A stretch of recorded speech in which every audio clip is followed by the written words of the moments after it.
Hello, I'm Julie Samaka with Southern Charm Wreaths, where we make beautiful wreaths and teach you how to make and sell them.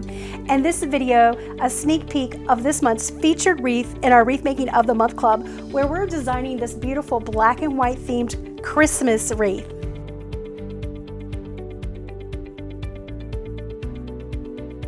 So we've got our 24-inch wreath, and we've got our frosted fern bush, which I love. This has got the little frosted, so it's a little white and some glitter. Gotta have glitter at Christmas. This is gonna be sort of a farmhouse-ish design, which I love, and black and white is so on trend right now.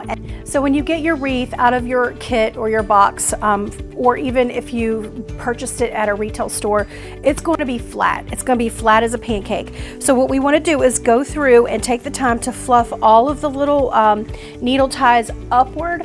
So I've already fluffed this side, so you can see a little bit of a difference, that this side is more to life. This side is a little flat still. So we're going to go through and fluff this.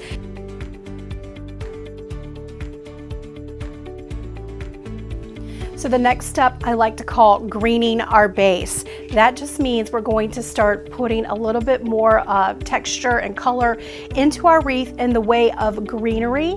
Watched any of my videos, you know how important it is to bend and shape your pieces to bring them to life.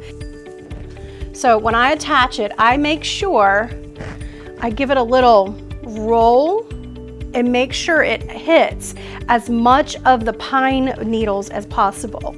So there's no right or wrong way, we're just putting it on, evenly dispersing it as much as possible. Now we're gonna start taking it up a notch by adding different elements, and ribbon to me is one of my favorite things to add. Why? Because it's inexpensive. It's inexpensive, and it's a great way to add texture. So I'm gonna lay it down on my mat and measure out 12 inches. So you can use a ruler, you can use your arm, whatever you wanna do. At that 12-inch mark, I'm gonna take that and bring it to the back, and then pinch into my pointer fingers again. And this is what we've got. So we've got our two loops. We've got the good side of the streamer on the bottom, and then the good side of the streamer on the top.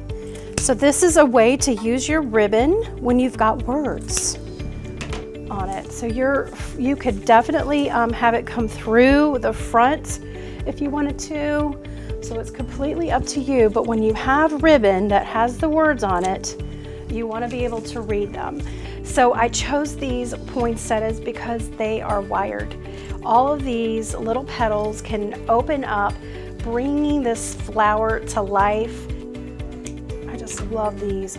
This is what's going to make your wreath different, because you've taken the time to pay attention to the little things, like the little ornaments.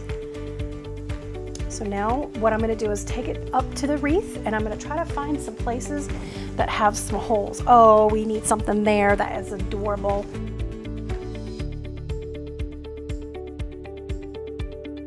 So when I'm hanging up my wreath and designing it, I look in the back and see exactly where is it hanging.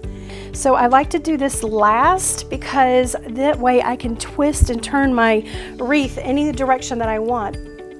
And while I have it turned around, I look to see if there are any sticks or pins or wire or anything that I might want to clean up on the back.